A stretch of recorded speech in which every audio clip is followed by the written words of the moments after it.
Good morning, I'm Giorgio Rutelli and we're at Formiche, and today we're having this interview live here on our website. We have Brian Katulis from the Middle East Institute. Welcome, Brian. Thanks. You for being with us. Great to be with you. Brian is in Rome. He's having some meetings. He's touring actually Europe in these days. And we're lucky to have him today because we will be discussing the situation that's going on in Israel. We'll be discussing the actual situation in the field.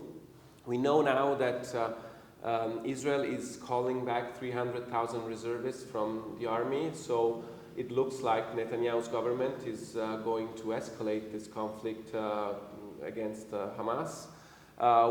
This morning, the defense minister has ordered a siege on Gaza and has called inhabitants of Gaza animals, and so he is adopting a very tough language, tough approach of cutting electricity, cutting food and supplies to the Gaza Strip. And we have rockets coming from Lebanon, from the north, so what was feared by most was an engagement by Hezbollah in the north from Lebanon. And I'm going to start with a question on how you see this conflict evolving in the coming weeks and months, and how do you see Netanyahu regaining the trust of the Israeli people? Because, of course, right now, everybody is very engaged with the government in defending Israel's security and territorial integrity. But of course, there was a failure by the security apparatus and intelligence apparatus of Israel. And so that failure will also influence Netanyahu's response and approach towards this particular conflict. Yeah, great. Well, thanks for having me here, and it's great to be with you.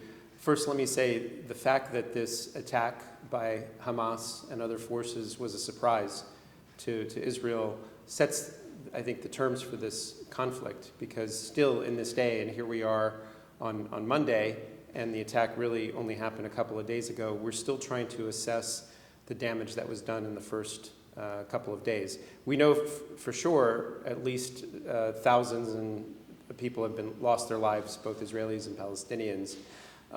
We know also there's at least 130 Israelis who are kidnapped and held hostage right now in Gaza. It could be higher.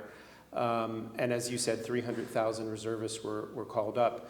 I would say that compared to previous episodes, 2009, 2014, this is much more complicated, in part because the initial attack was so devastating on the Israeli civilian population. It also impacted some of the leadership in the IDF, the Israel Defense Forces.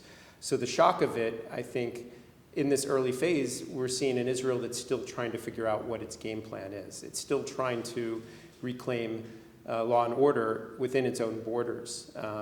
I think it's likely to move beyond an air campaign, which it already has initiated, towards something much more devastating. The key variable here, though, the unknown, is the fact that Hamas and other forces have and are holding these Israeli citizens. It complicates, I think, some of the options that they have. In the past, if you look at Israel's past performance, it has placed a high privilege and price on the lives of any Israelis that they could get back. If you remember Gilad Shalit, the soldier was held for many years, 5 years, in Gaza, and I think about 1,000 Palestinian prisoners were ultimately released to secure his. So you could have one scenario where it looks like there has been immediate responses, but you could see a situation where things actually go a little slowly if a process of negotiation to secure safe passage begins.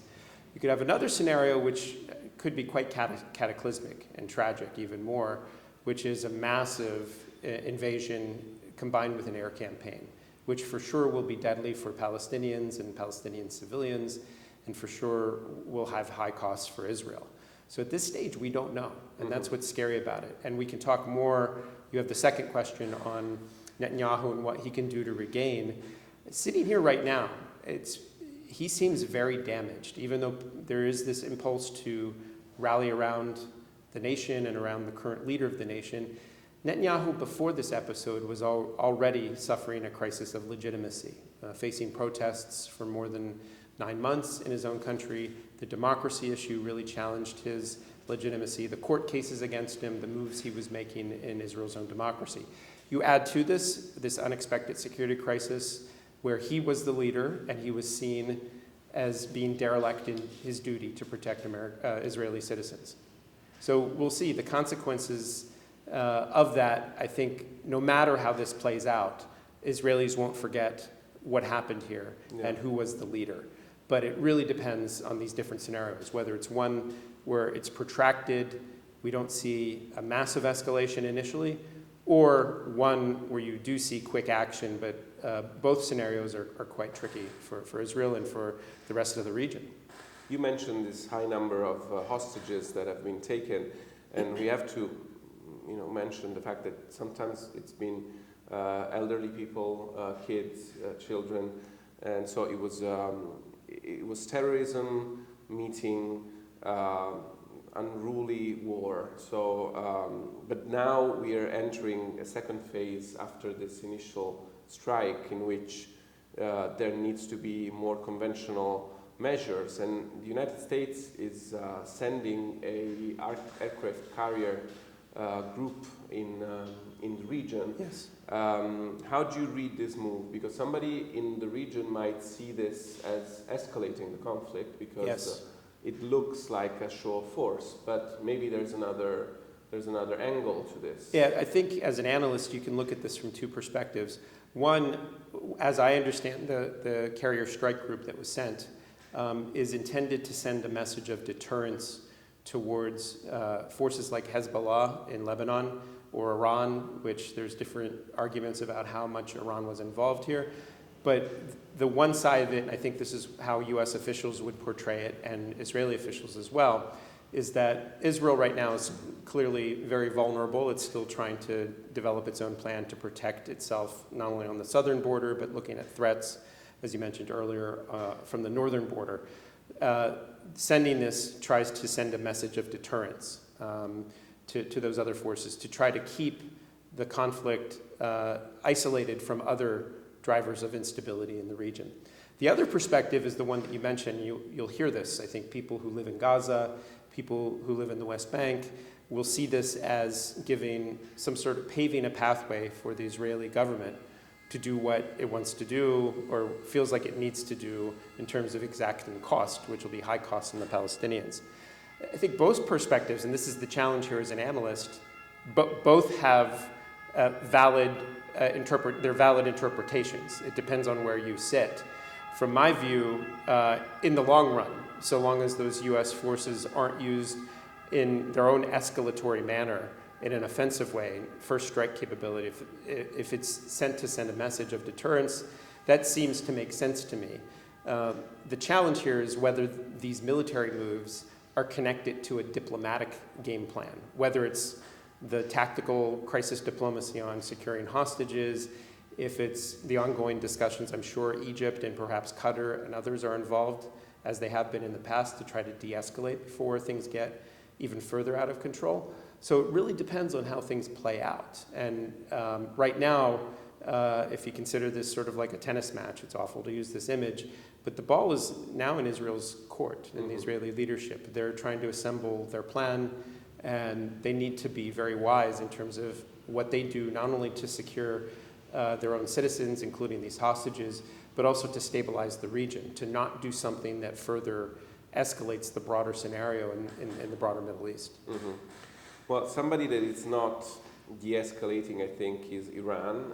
Iran has actually, there's a Wall Street Journal article that is detailing Iran's involvement and meetings with Hamas leadership and Palestinian leadership in the past days. There's a Hamas spokesperson that told the BBC that Iran has actually helped them in this strike.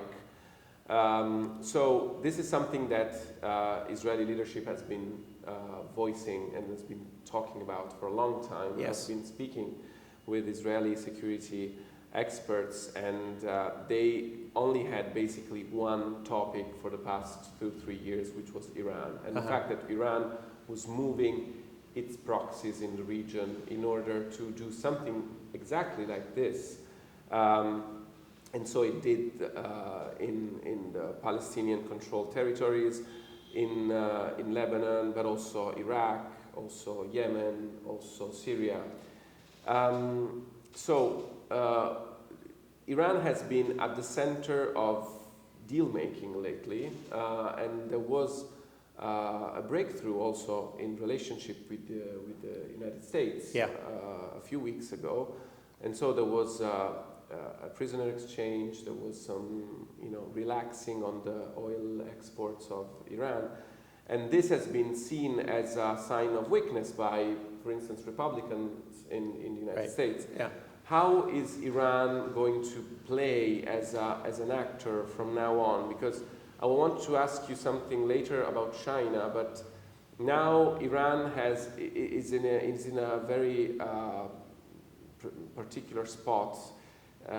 It's working with Russia, and it's supplying Russia with drones for its war and its invasion of Ukraine. It's talking to Saudi Arabia, and we know that one of the main readings of this, of this event in Israel is also in order to scuttle the agreement between the negotiations between Saudi Arabia, Israel, and the United States to create a new relationship between the Sunni country and Israel. And so Iran has now a bigger role probably than one might have thought some years ago, looking at the trajectory of the regime. And how is the United States going to handle this Iranian issue, and especially Biden administration in this election year with the Republican Party stoking the flames on the fact that that the United States has just entered into an agreement with Iran, and then a few weeks later this happened? Well, there are a lot of issues and a lot of questions to unpack there, and I'm glad you raised them. First, to be clear, I think it'd be difficult to find any U.S. administration over the last 30 years, 40 years, that has had an effective policy on Iran. And I'll just speak more recently. Because not just the Biden administration, but the Trump administration, as well as the Obama administration, have not dealt with Iran effectively in its region. There's been a fixation and prioritization of the nuclear question, which is understandable, and I think that's important.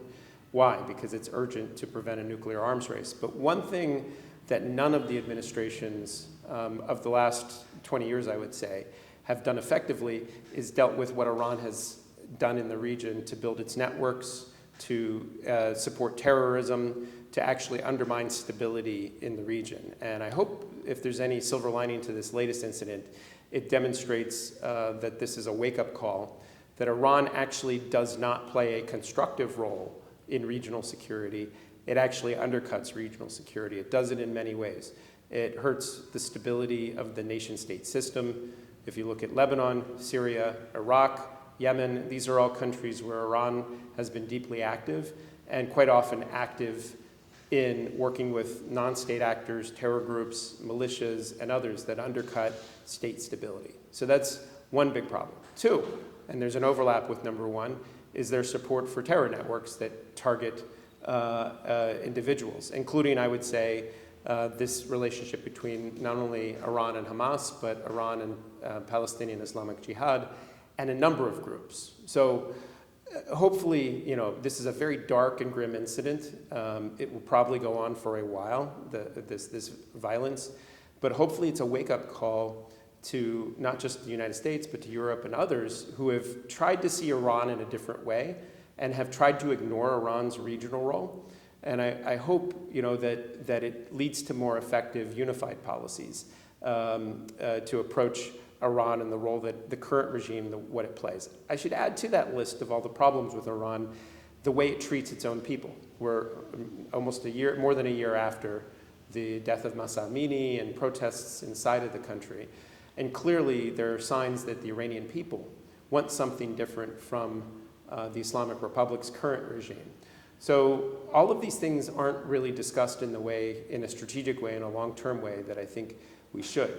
Your questions related also to this incident and whether Iran was connected to it. It would not surprise me. I've not yet seen the absolute smoking gun, but I've seen statements from Hamas, I've seen statements from Iran, I've seen propaganda that cheer all of this and show that they're probably on the same team. What I would say is it leads to big questions not only about what the US policy is and Europe's policy, but also what Netanyahu's policy for years was in trying to deal with Hamas in Gaza by allowing things like the Katulis to go in and fund and underwrite. So how did this problem, which was right across the border, become such a surprise and such a threat for Israeli citizens? Which is why I think, it's hard for me to imagine that Netanyahu can recover from such a security failure, because it's not just this specific attack, it's the conditions that were created as a result of his policies that allowed this to happen, right?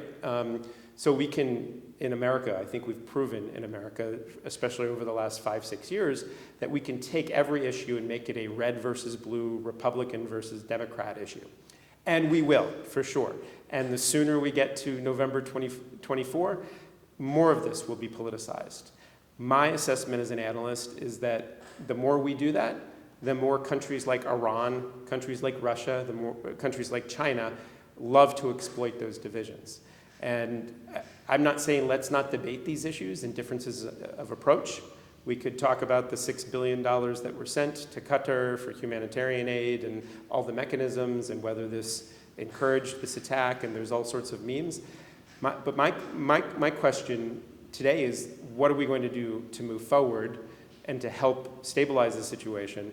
And the conversations that talk about the future and talk about forestalling even worse crises and more disasters, that's what I'm more interested in rather than assigning blame. But our political system in America, and for sure our media, won't prioritize that. They'll prioritize the divisions, and any utterance from any single candidate will get more attention than the smartest policy idea about how to actually restore calm and stability in the Middle East.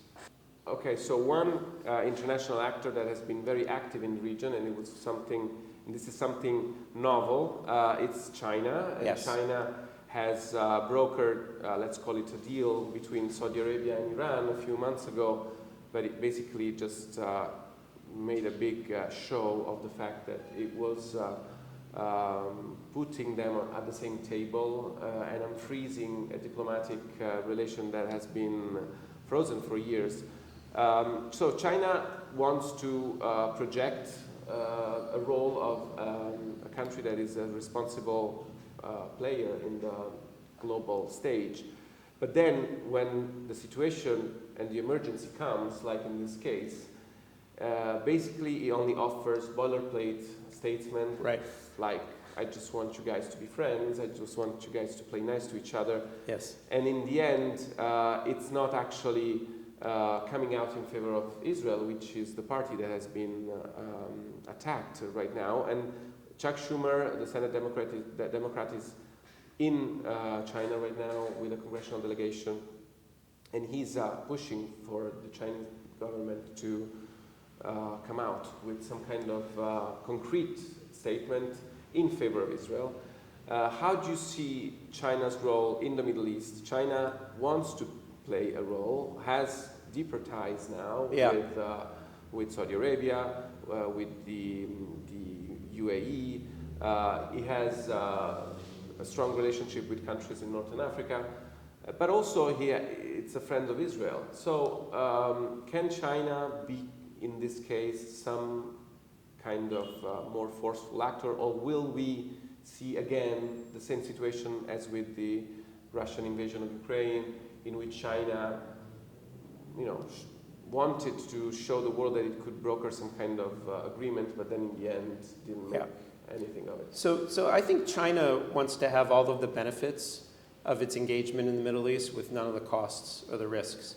I was in Beijing in 2015 on a Center for American Progress delegation for a dialogue that was led by John Podesta at the time.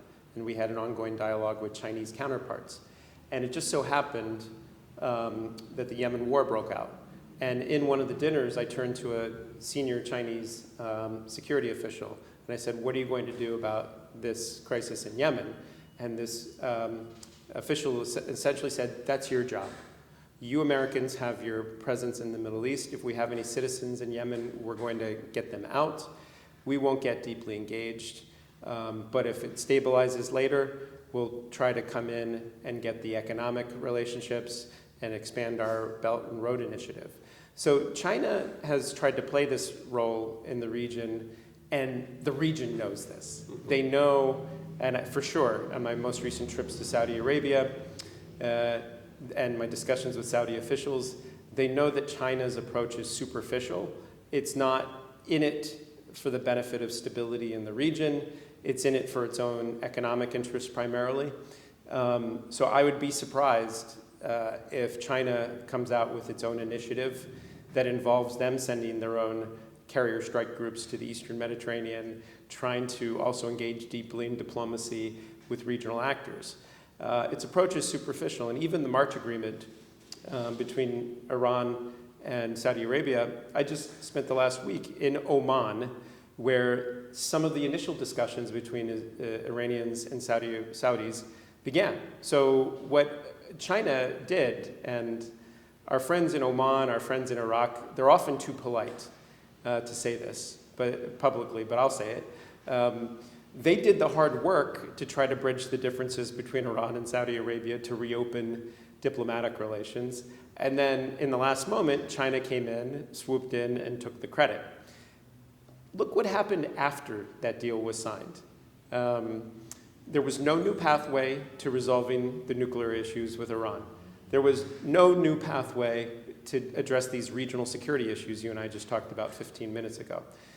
It was a symbolic win for China, perhaps, but a superficial one. Look what also happened. Bahrain came to the United States and said, we want a defense and security pact. And Secretary Blinken just signed one last month. In the discussions about the possible Israel-Saudi normalization, which we haven't discussed much, one of the things the Saudis want, again, it's not the US asking this, it's controversial in the US, but the Saudis want a defense pact with the United States. Why? Well, because of the threat they see from Iran, and also because if they were so assured by China's deal that it brokered between Saudi Arabia and Iran, then they wouldn't be asking for a defense pact. So I would like to see a day where China actually plays a constructive role. But that would it would require them to do more than simply superficial statements and claiming credit for certain deals. It would actually have them change their behaviors. And it's interesting because in America right now, US-China relations are not in a positive space. Mm-hmm. It's more controversial politically than even the Iran question sometimes. But if you look at the Biden team, it actually has tried to adopt an approach that they make a distinction between we're not decoupling the relationship, we're de-risking it. We're still trying to send our secretaries of state, Treasury, Commerce. They've even asked for the defense secretary to go, but unfortunately, as we know, the Chinese defense secretary, nobody knows where he is. Yeah. But they want to have this dialogue. And I don't think that's naive. I think that's important to try, because go back to the Middle East here. Is that approach to try to find ways to cooperate between the US and China, even if we disagree on Taiwan or on Ukraine especially, but we might agree on climate change. And I think when I look at the map of the Middle East and the threats that are there, I don't see China picking a side between Iran and Saudi Arabia. I see them trying to foster a better environment, but superficially. So I think the mature approach would be to say, okay, let's try to figure out a new contact group for the Middle East. If you remember the quartet for the Middle East, it no longer really operates because of Russia and because of the divisions over Ukraine.